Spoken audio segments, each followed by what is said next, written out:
Hello there, I'm Karim Fazakri and you're watching All 24 News Wellness Program live from Algiers. Up next are tonight's top stories. Britain, Canada, Australia and Portugal have officially recognized the state of Palestine. President Abbas calls it a vital step toward a just peace, while Hamas is urging real action to stop the war in Gaza.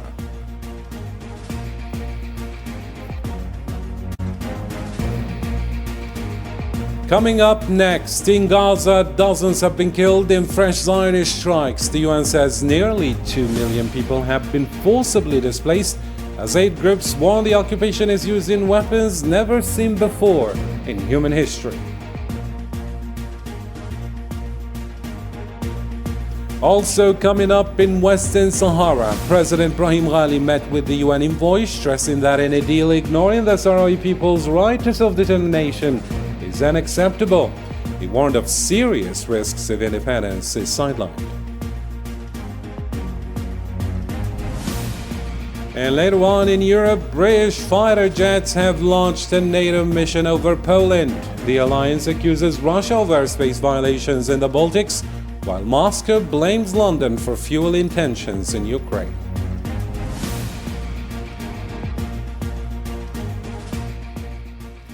Welcome back. It's great to have you with us tonight. First off in our news, the United Kingdom has officially recognized the state of Palestine, a major shift in its foreign policy. In a video message on X, Prime Minister Keir Starmer said London made the move after Israel failed to meet the conditions, including a ceasefire in the nearly 2-year genocidal Gaza war. He added the decision is meant to revive hopes for peace and push forward for a two-state solution. Today, to revive the hope of peace and a two-state solution, I state clearly, as Prime Minister of this great country, that the United Kingdom formally recognises the state of Palestine. Today, we join over 150 countries who recognise a Palestinian state also.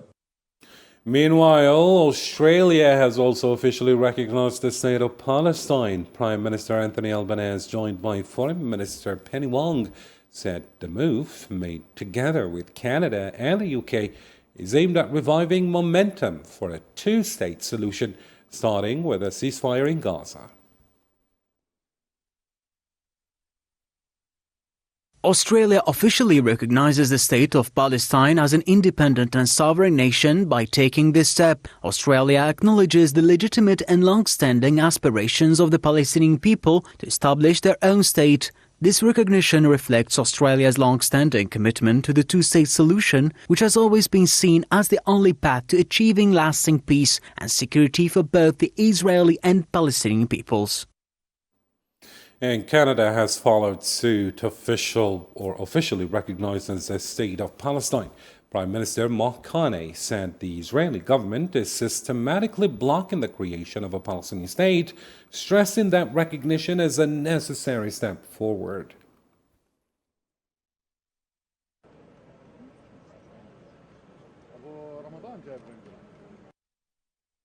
Canada recognizes the state of Palestine and offers to work in partnership to fulfill the promise of a peaceful future for both the state of Palestine and the state of Israel. Canada views this step as part of a concerted international effort to preserve the possibility of a two-state solution. Portugal has also joined the list of countries recognizing the state of Palestine. Foreign Minister Paulo Rangel, speaking in New York, said the move reflects a consistent principle in Portuguese foreign policy and marks the fulfillment of a long-standing commitment. On this day, when the Portuguese government recognizes the state of Palestine, reaffirming its desire to strengthen the deep and long-standing ties of friendship with the Palestinian people, we urge from the bottom of our hearts for all hostilities to cease, for an opportunity to be given to the restoration of humanitarian aid, for glimmer of light to be opened for peace. Palestinian President Mahmoud Abbas has welcomed Britain's decision to recognize the state of Palestine. He called it an important step toward a just and lasting peace in line with international resolutions. Abbas said London's move affirms the Palestinian people's right to self-determination and could help pave the way for a two-state solution.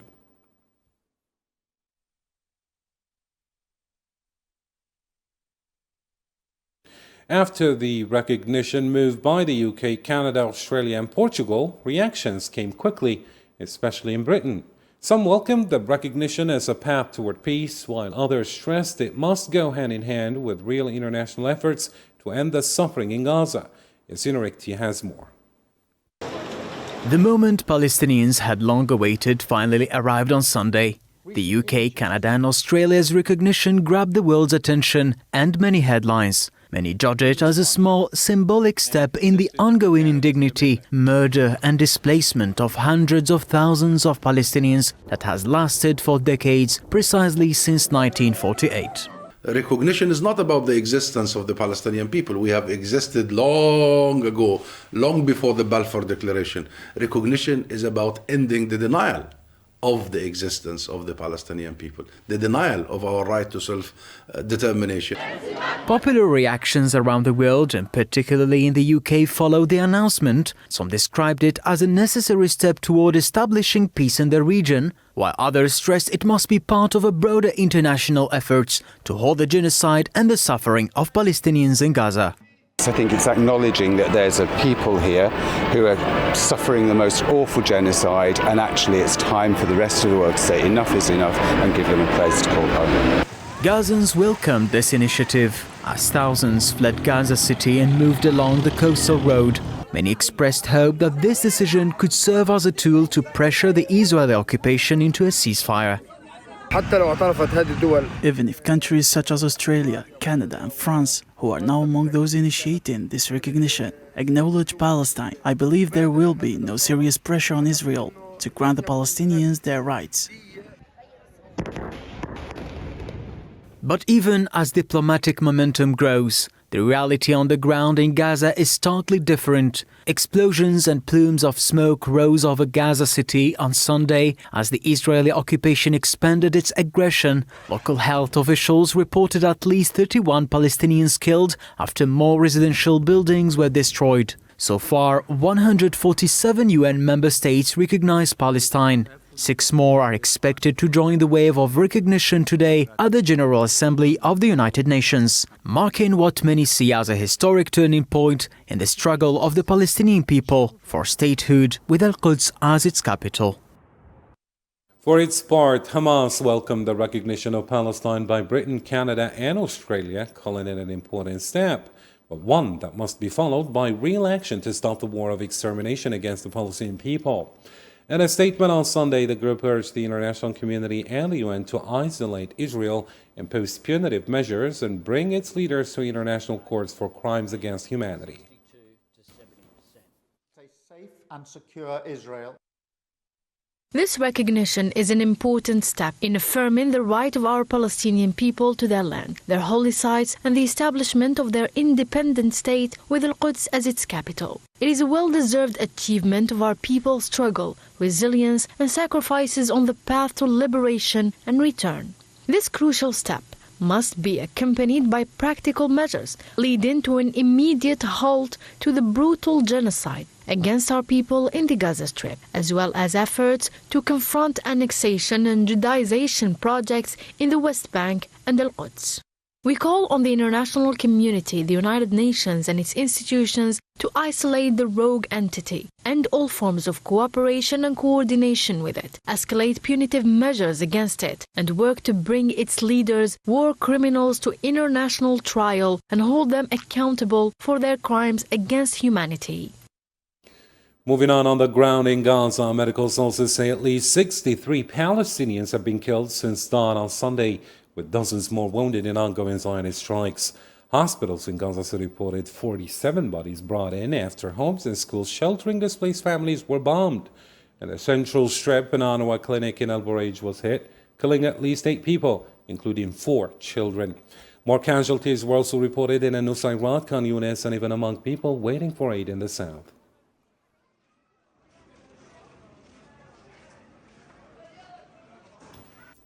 For its part, the UN Agency for Palestinian Refugees says nearly 2 million people have been forcibly displaced in Gaza. In a statement, UNRWA described the suffering and destruction as unimaginable and once again called for an immediate ceasefire to protect civilians and ease the deepening humanitarian crisis.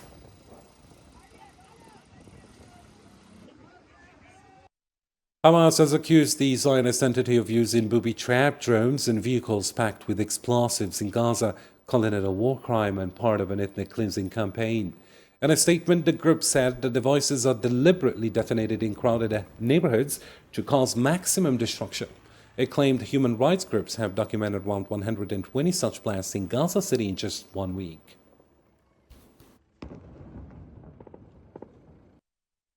The use of remote-controlled vehicles loaded with tons of explosives in the Gaza Strip by the fascist occupation army, driving them deep into residential neighborhoods and detonating them to cause the widest possible destruction and killing, is a war crime that amounts to a full-fledged act of ethnic cleansing. In the same context, the Euro-Mediterranean Human Rights Monitor says Israel is detonating more than 17 car bombs a day in Gaza City. The group warned that a single blast is as powerful as a 3.7 magnitude earthquake, adding that around 120 car bombs, equal to some 900 tons of explosives, have gone off in recent days.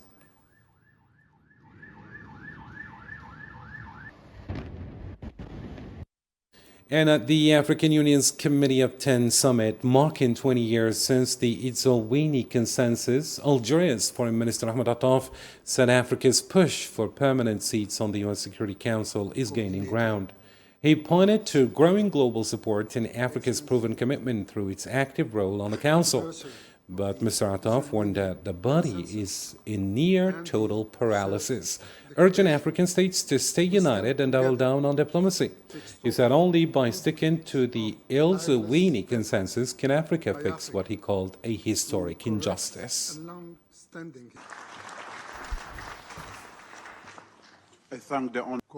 While these successes are significant, the road to fulfilling our mandate remains long and fraught with challenges. The collective security system is going through an ever-deepening crisis. Its main tool, the UN Security Council, is in a state of almost complete paralysis. And more concerns are being voiced regarding this situation, and more appeals are being made to overcome this stalemate and to prevent it from deteriorating further and getting out of control.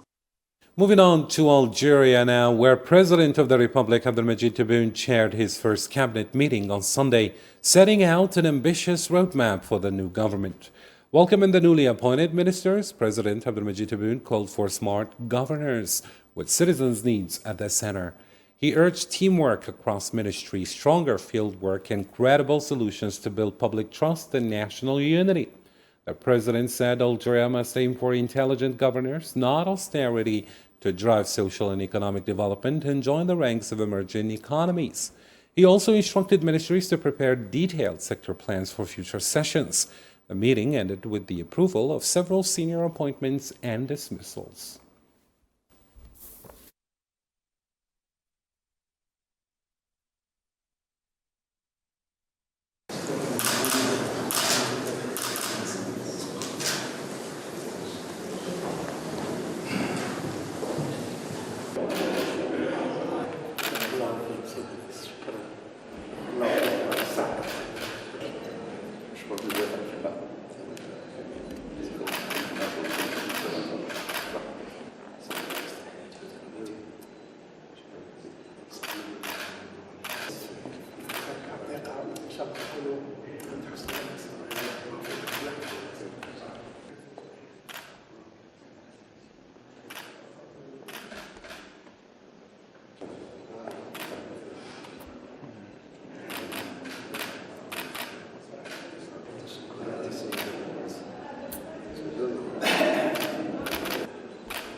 Moving on to other regional news, the Rif National Party has taken its cause to the international stage.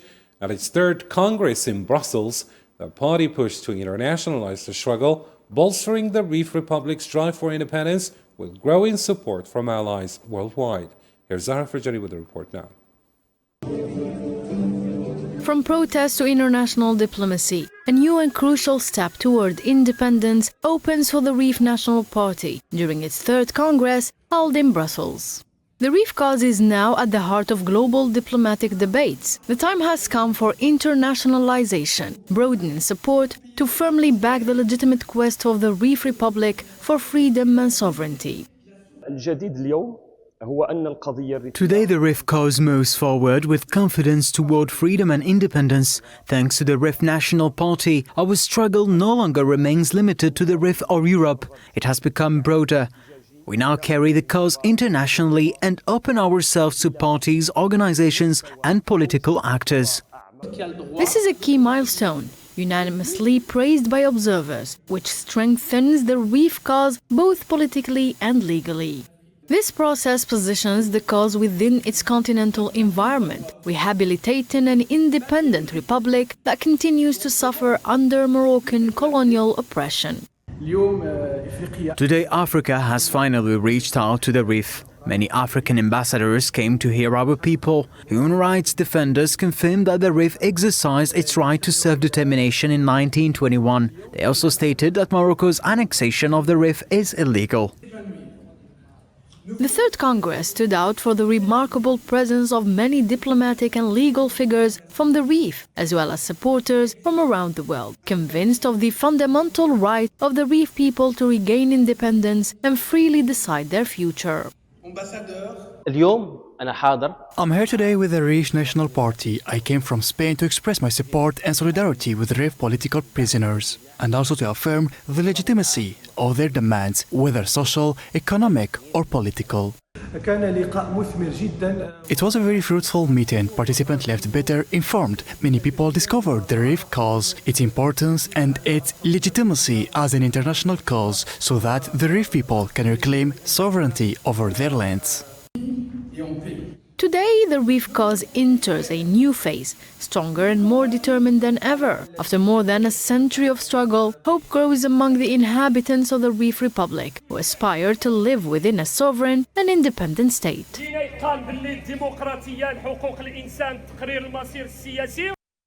And in another major development, Sahrawi President Brahim Ghali met on Sunday with UN envoy Staffan de Mistura at the presidency headquarters.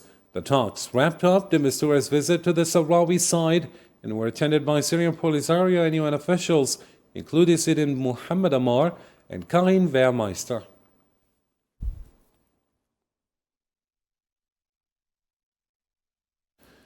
In the same context, President Brahim Ghali said the Polisario Front is ready to engage constructively in the UN-led peace process.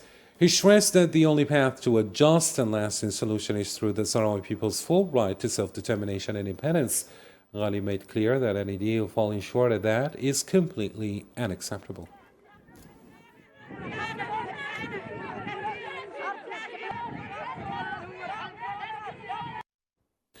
President Brahim Ghali also warned of what he called a grave regional danger if solutions to the Western Sahara conflict are sought outside the UN plan. He urged the United Nations and the Security Council to give MINURSO the means to fully carry out its mandate, including holding a free and fair referendum to complete the decolonization of Western Sahara.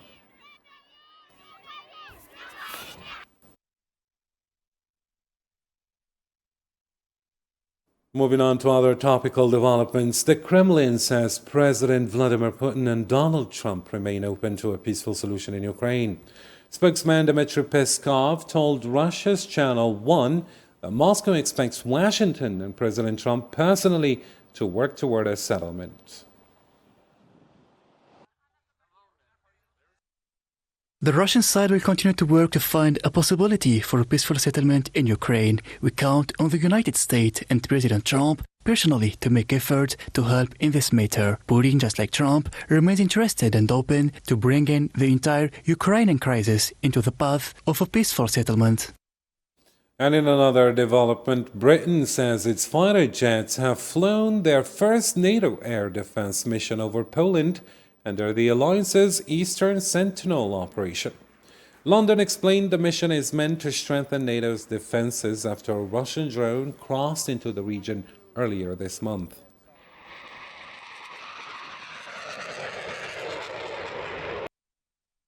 Our fighter jets carried out the first NATO air defense sortie over Poland as part of the Alliance's Eastern Sentinel mission, aimed at bolstering the West's defenses following a Russian drone incursion early this month. This step is a response to the most serious violation of NATO airspace by President Vladimir Putin so far since his unlawful all-out war in Ukraine. NATO says it scrambled 2 Eurofighter jets on Sunday after detecting a Russian military plane over the Baltic Sea. Germany's Air Force spotted the aircraft flying without a plan or radio contact and sent fighters from Rostock Lake Air Base to intercept it. It was later identified as a Russian Tu-20M.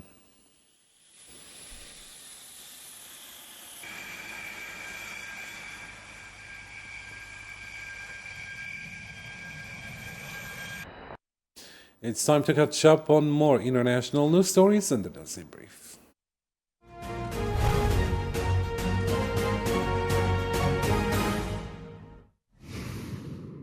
Donald Trump warned that bad things could happen if Afghanistan refuses to hand over Bagram Air Base, saying the US built it and has the right to reclaim it. Kabul replied that no deal over Afghan territory is possible. Pakistani Prime Minister Shahbaz Sharif has reiterated that the normalization of relations between Pakistan and India are impossible without resolving the Kashmir dispute. Sharif criticized New Delhi's current stance, urging India to adopt a cooperative approach.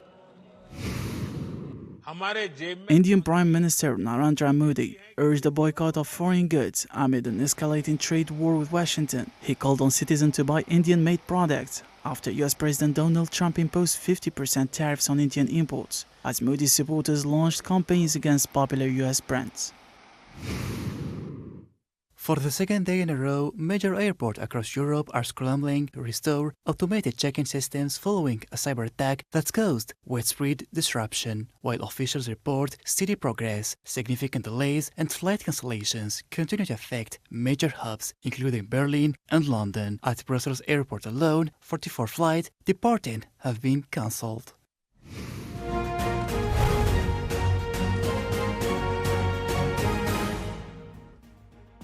And that's a wrap for tonight's program. For the latest updates, you can always stay connected with us on our social media platforms. Thanks for spending your evening with us and have a great night.